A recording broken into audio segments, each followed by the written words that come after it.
any Western dance form that goes back so far or has evolved as much. You know what else is aspirational? The Louvre in Paris. One photo of it on our Instagram and we have arrived. But India's National Gallery of Modern Art, which has one of the richest collections of contemporary arts, gets just 30,000 visitors a year. The Louvre in Paris gets 2.5 million visitors every year. The Tate in London has an annual footfall of 4 million. What explains this gap? Is it India's disinterest in everything Indian or the obsession with everything Western? Do we still blame Macaulay for this? Or our failure to invest in our culture? The reasons are multiple and the result is clear. Today an Indian dreams of becoming Western, aping the West, or living the Western lifestyle. For an Indian, the West has become synonymous with advancement and modern living. But these are two different things, Western and modern. If only we could cure this 75-year-old colonial hangover, if only we could look through what Macaulay wanted us to learn, if only we could reconnect with our heritage, we would realize that it's us, the Indians, who have always been ahead of our times. Ancient India was aspirational, ancient India was advanced. Meet Bodhayana. He lived in 800 BC. He calculated what the world knows today as the Pythagoras theorem.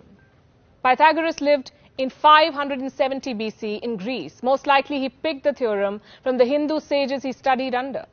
Have you heard of the Fibonacci number sequence? This is how it looks. Every number is the sum of the two preceding numbers. The world credits Italian mathematician Fibonacci for this sequence. But an Indian sage named Hemchandra wrote it long before Fibonacci. And Hemchandra was not the first, by the way. An Indian mathematician named Gopala studied these numbers long before Hemchandra or Fibonacci.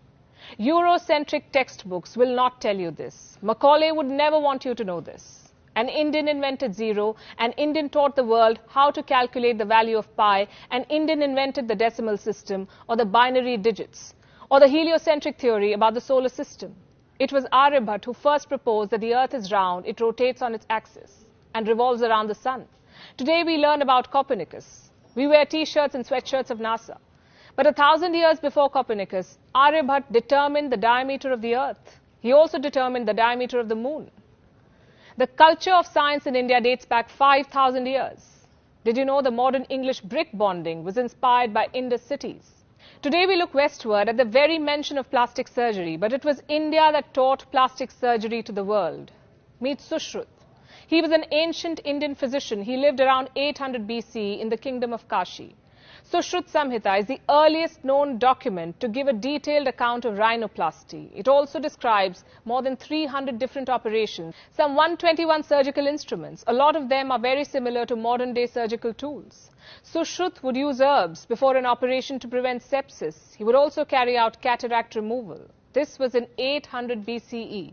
Today we have lost out on this rich legacy because of our indifference to Indian heritage. And the West has time and again played it to its advantage. In the early 1990s, two American researchers staked a claim to the US Patent and Trademark Office. They said they discovered the healing properties of turmeric or haldi. These researchers were given the patent in 1995. Now here's what's funny. Indian households have been using turmeric paste on wounds for ages, but somehow we never filed a patent. Around the same time, a US company applied for another patent. This was about using neem as a pesticide, again something Indian farmers have known for ages. This patent too was granted. Do you think there is a lesson in all of these stories? I would say there is. The world we live in will always have false claims. History will always be Eurocentric. There will always be sharks stealing ideas and innovations. But if we don't reconnect with our rich heritage, we would continue to be fooled by Macaulay and company. We will continue to believe that Indians are inferior. The world won't remind you that the Industrial Revolution that started in the West was powered by the cotton gin and that the machine was invented in India. India also had the earliest known dock. It was at Lothal in Gujarat. Steel was made in India as early as 500 BC. It is possible that Indian scientist Kannad devised the atomic theory centuries before John Dalton was even born.